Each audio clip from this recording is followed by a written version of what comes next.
Hola, vamos a hablar de esta obra Criminología, Ciencia y Cambio Social, del capítulo 1 y 2 y tal vez un poquito del 3.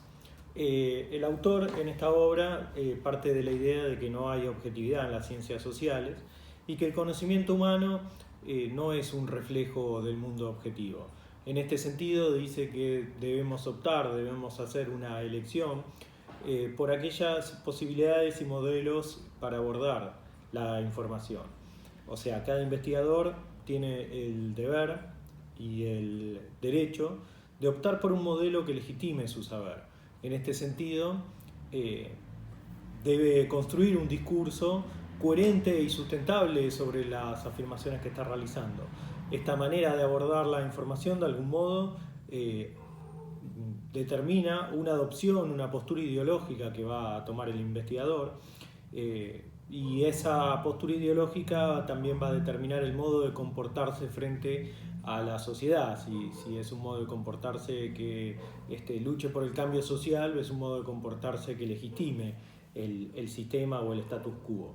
En este sentido hay ciertos recursos con los que nos valemos los investigadores sociales para seguir adelante con la tarea, que tiene que ver con apelar a la lógica racional y al idioma compartido. La criminología, por su parte, tiene un problema fundamental respecto de su objeto. Debe definir su objeto de estudio. Esta es una cuestión epistemológica que tiene la criminología.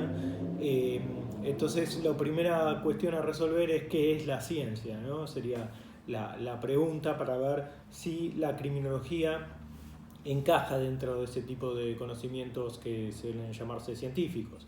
Por otro lado, como la criminología tal vez, por ser una ciencia social, como dijimos, tal vez debería contribuir al cambio social, y en este sentido hay una dimensión política de la criminología. Si debe realizar esa tarea, no la debe realizar, y bueno, cuáles son los límites, ¿no? En lo que tiene que ver con la cuestión epistemológica, el autor comienza hablando de la modernidad y define la modernidad como una suerte de relatos que se fueron construyendo en torno, por ejemplo, a la Revolución Francesa, al idealismo alemán, y en este sentido, como contra de aquello, aparece la posmodernidad, que sería la pérdida de credibilidad en aquellos relatos de la modernidad. Bueno, ¿cuáles son las características de la modernidad, de los relatos de la modernidad? Son básicamente que se centra en la idea de hombre, el hombre está puesto en el centro de la escena. Hay una exacerbación del fanatismo por la técnica, una técnica que en muchos casos daña al medio ambiente, daña a la naturaleza. O sea, la modernidad se caracteriza por la apropiación de los recursos naturales, y hay una fuerte apuesta en lo que tiene que ver con la economía y el dinero, ¿no? O sea, el sistema capitalista parece ser el ícono de la modernidad. Bueno, durante la modernidad, particularmente hablando en términos epistemológicos, se construyen las ciencias de la naturaleza, ganan espacio, ganan terreno. Hay una apuesta por ese tipo de ciencias, que son las ciencias también que permiten dominar el mundo natural. Y el modelo experimental se basa como modelo único de investigación. Esto básicamente en lo que se conoce como positivismo.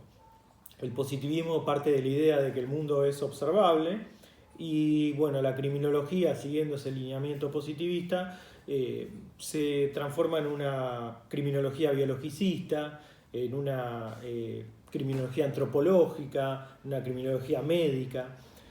Sin embargo, la modernidad ha entrado en crisis, como dijimos, por la pérdida de credibilidad en esos relatos, en los relatos de la centralidad del hombre, en lo que nuestra relación con la naturaleza, en la cuestión de nuestra vinculación con los sistemas de producción y con los sistemas de dinero.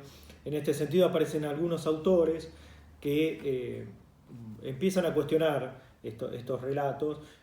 Acá Elbert en su texto menciona, por ejemplo, a Kierkegaard, a Marx, a Nietzsche, a Freud, a Heidegger, y explica un poco cuáles son sus posturas.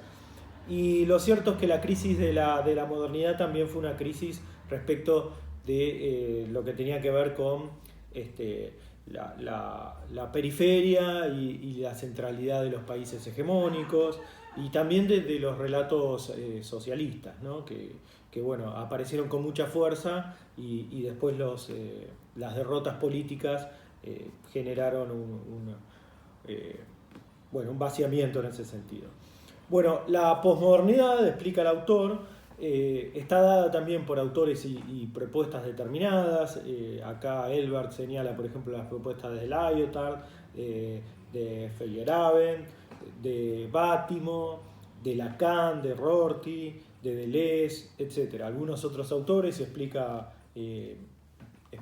cuáles serían sus ideas principales. La posmodernidad, de algún modo, dice el autor, está pendiente de la búsqueda del conocimiento, ¿no?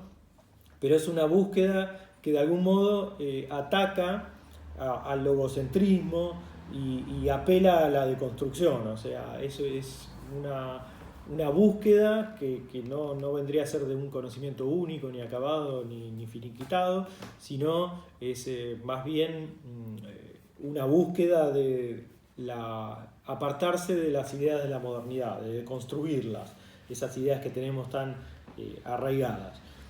Bueno, la posmodernidad fundamentalmente lo que causa es la deslegitimación del discurso académico y de los cánones científicos. En este sentido, se pregunta al autor si la posmodernidad tendría algún límite en este ataque, ¿no? En esta deconstrucción. Bueno, aún, dice el autor, cuando ataque los cánones académicos, parecería ser que la posmodernidad no ha llegado, por lo menos, a ensuciar de todo o manchar de todo a las ciencias sociales. La posmodernidad parece que ha atacado con mayor fuerza a lo que sería el positivismo, las ciencias duras. Entonces, en las ciencias sociales, dice el autor, hay que tener cautela cuando se apropian los discursos de la posmodernidad. Cita a Foucault como ejemplo, y puntualmente en lo que tiene que ver con sus estudios sobre criminología, hace un desarrollo de los pensamientos de Foucault como referente del discurso de la posmodernidad en lo que tiene que ver con el discurso criminológico, sobre todo en el texto Vigilar y Castigar. Y bueno, finalmente trae a colación una serie de críticas que le hacen otros autores, y entre ellos Habermas, que critica a Foucault por una serie de cuestiones. Entonces, acá lo que se pregunta el autor es qué actitud debe tomar uno frente a la modernidad, ¿no? O sea, en general hay dos tipos de variantes. Hay una visión cerrada respecto de la modernidad y hay una visión abierta. La visión cerrada tiene que ver con entender al periodo de la modernidad como un periodo determinado, que ya está acabado y que está constituido por una serie de ideas y autores, y que ese periodo ya ha finiquitado, y en este sentido la modernidad ha fracasado en sus pretensiones y sus discursos han quedado viejos. Y para otros que abogan por una visión abierta, la modernidad no ha acabado, las críticas posmodernas no logran constituir una etapa nueva, sino que la modernidad tiene la posibilidad de superarse a sí misma y transformarse, y en este sentido todavía seguimos siendo modernos, porque inclusive la posmodernidad de algún modo está en la búsqueda de este conocimiento, de esta verdad, como dijimos, aunque no sea la verdad única, y la modernidad también tiene su cuota de crítica sobre sí mismo, digamos. La modernidad ha sido crítica siempre. Entonces, puntualmente, lo que se pregunta el autor en estos capítulos que estábamos hablando es qué actitud debe tomar la criminología frente a la posmodernidad, ¿no? Y esto teniendo en cuenta que la criminología constituye un estudio social y que los estudiosos del campo social de algún modo tienen, como dijimos, el deber y el derecho de optar por un discurso que legitime su saber, pero al mismo tiempo hay una cuestión ética que tiene que ver con el posicionamiento frente a la sociedad y al cambio social. Bueno, estas son algunas de las ideas que aparecen en estos capítulos que mencionamos del libro de Elbert.